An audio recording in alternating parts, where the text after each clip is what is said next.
बैठक के बाद अब वित्त मंत्री निर्मला सीतारमण एक प्रेस कॉन्फ्रेंस को संबोधित कर रही हैं। आइए आपको सीधे वहीं लिए चलते हैं। 49th GST Council meeting which just concluded now. Format of the briefing would be first Honorable Finance Minister will give her brief, followed by there will be the question and answer. So please raise your hand. I will give the chance to everyone. Thank you, ma'am. Please over to you, ma'am.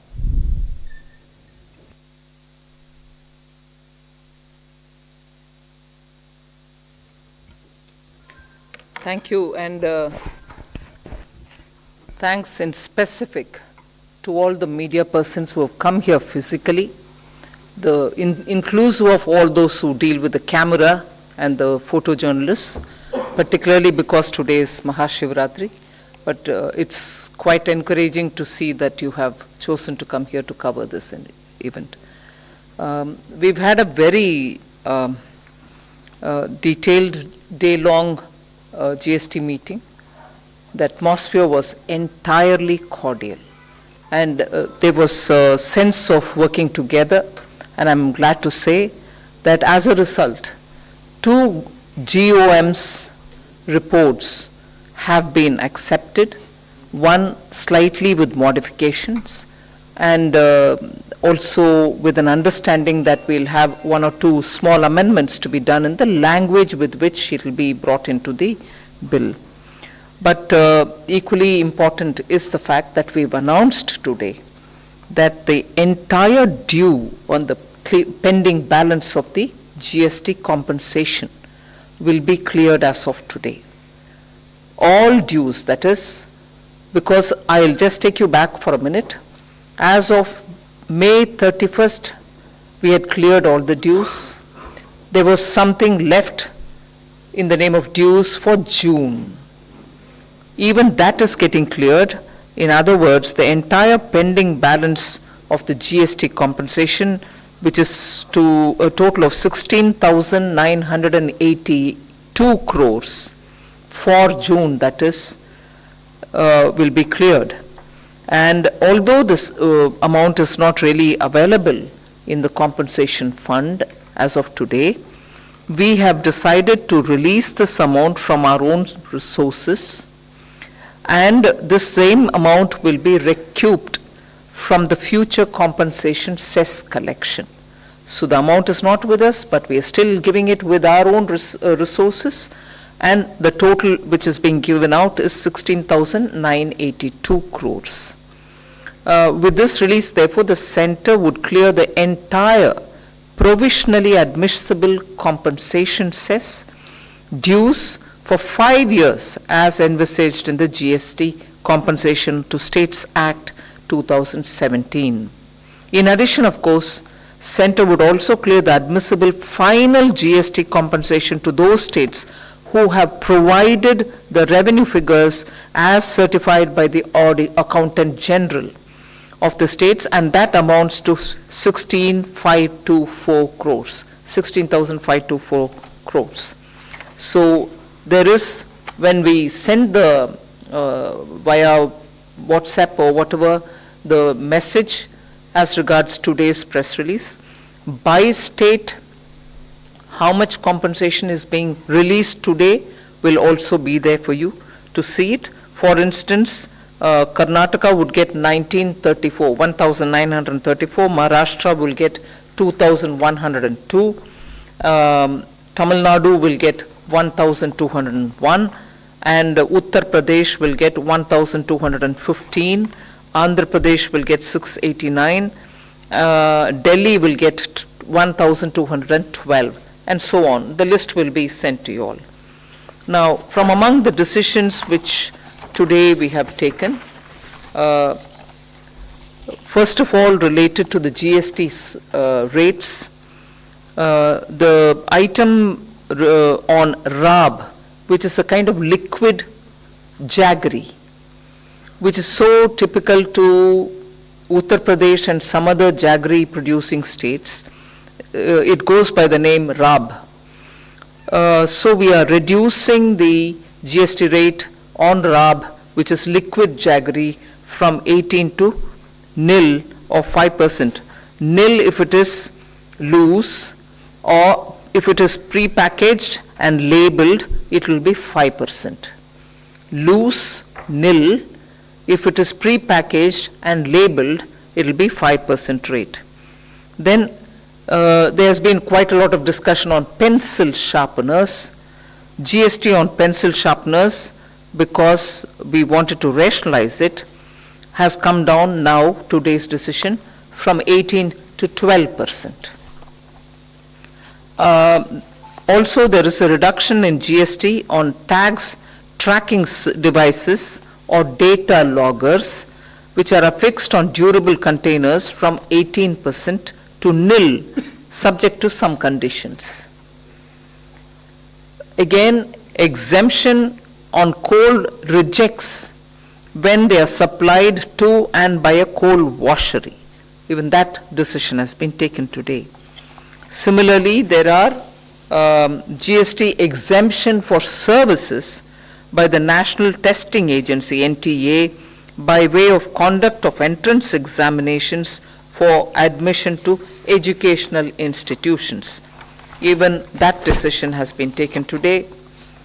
There's been a decision also to take to tax services supplied by courts and tribunals under the reverse charge mechanism. There were a few other decisions which have been taken on law and procedure related matters. Secretary will expand when you ask about it later on, otherwise the details will reach you.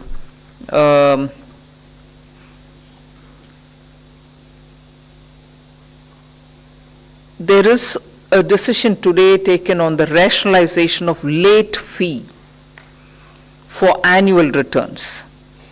This is registered persons having an aggregate turnover of up to 5 crores in the said financial years, 25 rupees per day, subject to a maximum amount of which will be calculated at the rate of 0.02% of his turnover.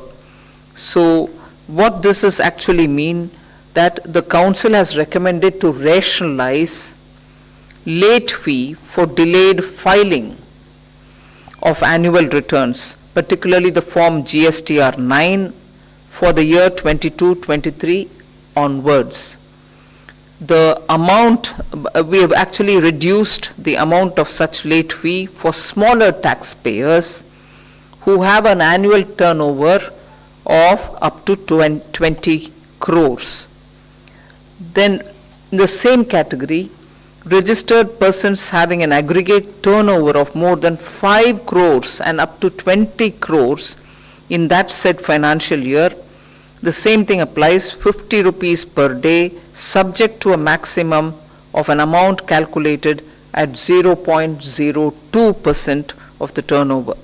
So that is one thing for late fee rationalization that has been taken. There's also amnesty which has been provided in respect of pending returns for GSTR 4 and also GSTR 9 and again for GSTR 10. That will also be explained. There are two GOMs about which I will elaborate. One is the GOM on capacity-based taxation and special composition scheme in certain sectors on GST. That is mostly relating to the pan masala, gutka, chewing tobacco, and so on. So the GOM's recommendation has been taken on board. The other GOM was on the tribunal, establishment of tribunal. Even that has been agreed to, with slight modification in the language with which we'll be taking it up. That language will be circulated to the members tomorrow, and we shall give them a full 5-6 days to come up with the comments, post which a final draft will be readied. Even that will be checked up for language with the members. So actually, in a way, it does 2 rounds. One round immediately tomorrow for those specific paragraphs where some words had to be changed. And the second is, after the inputs have come, We prepare one final draft and we circulate that again. And the chairperson of the GST Council has been authorized to pull it all together and finalize it. Because there's not enough time for us to meet again before the finance bill, the chairperson is authorized, and then with changes put in, for those language changes put in, it can be taken up in the finance bill itself. So largely these are the issues. Specific details on your questions we can elaborate. Thank you, ma'am. Siddharth, 86. Ma'am, on the compensation side, you mentioned two numbers. One was 16,982 crore, and the other one was on this AG certification of 16,524 crore, I think that was the number. So if you could help us understand that. And ma'am, in Parliament you had mentioned two states, West Bengal and Kerala, which have not shared the AG report. So how many states are there in all, and what is their claim, if you could help us understand that? And ma'am, sorry, one more thing. You said that it will be released, so I suppose that the money will be released from the Consolidated Fund of India at the moment, and then you will recoup that amount. So first of all, AG certificate authorization is required for the clearance or the payment of the money. But awaiting the AG certificate, it doesn't mean, and this applies from 2017, 18, 19, 20, I'm saying, waiting for the AG's authorization certificate, it doesn't mean that we don't release anything at all. Nearly 90% of the compensation as a provisional amount is released to the states, and only 5 to 10%, not even 10%, 5 to 8% is retained, subject to the AG certificate reaching us. So when people speak about, oh, you have not paid them because AG certificate has not been given, please understand that nearly 90% of the compensation which has to go to them gets released as a provisional amount. So they are not sitting with nothing at all being sent. Post that, when the authorization comes, it is reconciled and the rest gets released. So that is one thing about the AG certificate. Second, as regards states which have not sent the AG certificate, I can read out a list which is as of, let's say, the last day of the Parliament session, before the recess wala session. Andhra Pradesh has given it for 1 year, they have not given 18-19, to 21-22, they have not given. Arunachal also has to give for all the years. Assam has given it for up to 2021, but they have to give for 21-22. So what I would do, instead of me reading it all down here, I'll send you the table which is here with me. It will show as to who's got the authorized AG certificate given and for which year, and who is not sent at all. All that will be clearly seen here. Yes. So the two numbers are, for June 2022, the provisional amount, 50% of that was released earlier, based on the availability of funds expected till 31st March 2023. That amount was about 34,000. 50% of it was released earlier. 50% now we are releasing an amount equal to 16,982 crore rupees amongst 23 states. This is the remaining 50%, I again clarify. And this will be from the funds from the central government, and then it will be later on recouped as and when the amount is received in the compensation fund next year. Then, as Honorable Finance Minister has mentioned, once the AG certified figures are available to us, then the difference, the remaining amount is released.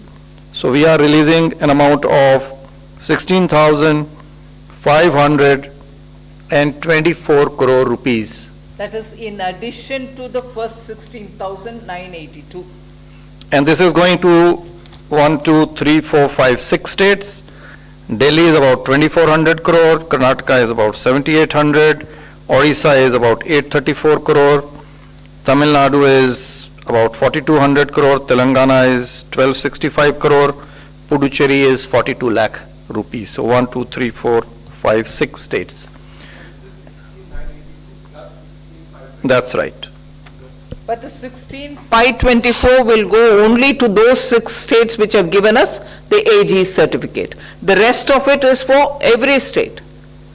But they will also, for the leftover amount, have to send the AG certificate. Till today, whatever AG certificate is with us are only for 6 states, for whom we are releasing 16,524.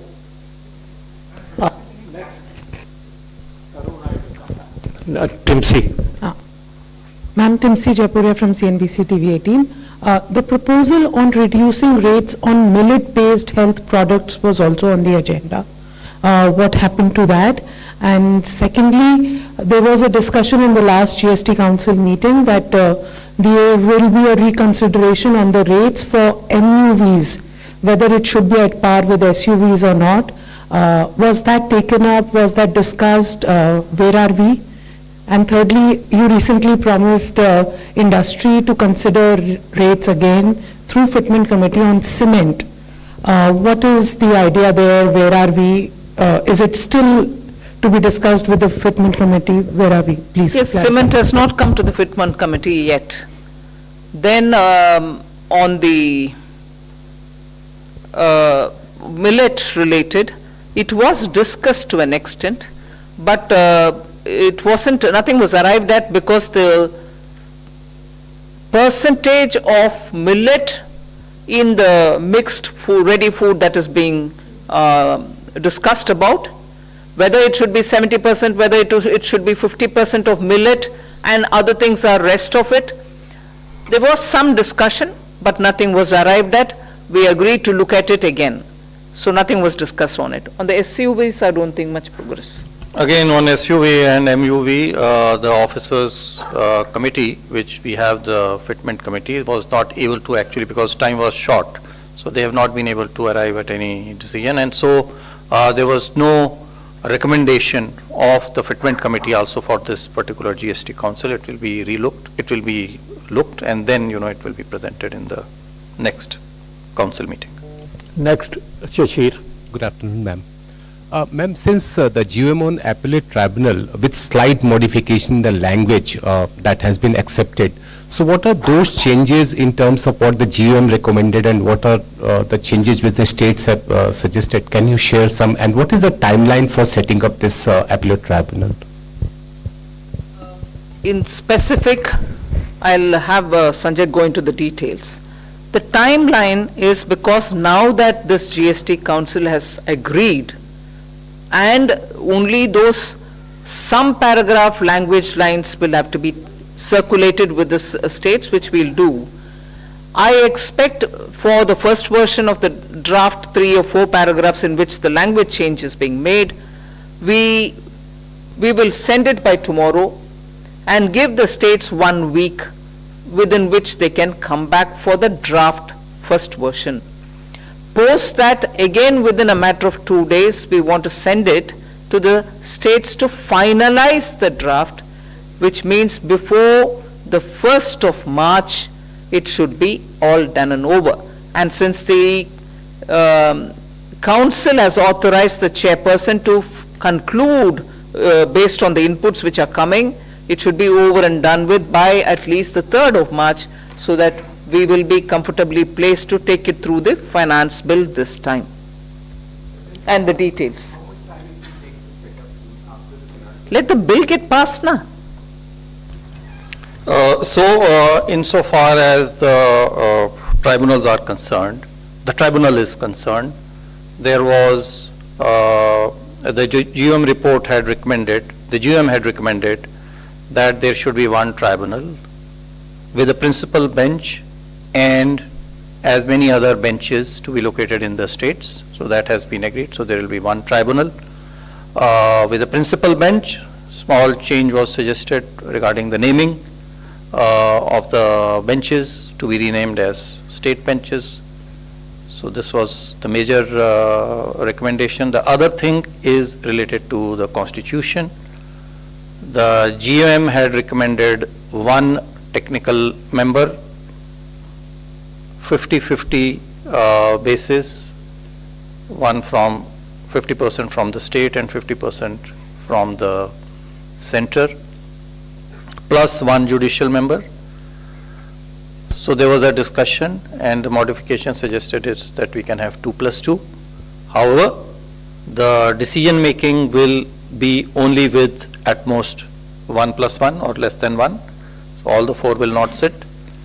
So this will allow both center and state to have a representative on the technical side, and the equal representation for the judicial member. So these were the primary main recommendations, both of which with small modifications as mentioned, which have been accepted. Yeah, so it's only, with regard to the selection and search regarding the state technical member. How we do that drafting will have to be done. As of now, there is some as recommended by the GM, some representation was given in the form of the chief secretary of the state concerned, where the bench is to be constituted.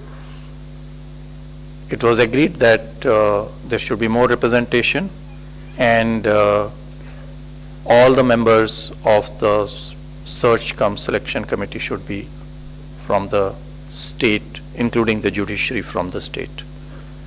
So that's another modification. Anchal. Anchal from Indian Express. Follow-up question to that, only on the tribunal. So there were concerns by some states about having tribunal per state, per region, and now that one bench has been announced with state representation. But what were the discussions and concerns regarding states when they mentioned that there should be a bench in every region and tribunal in every region? So why is that not possible? Why could not that be finalized?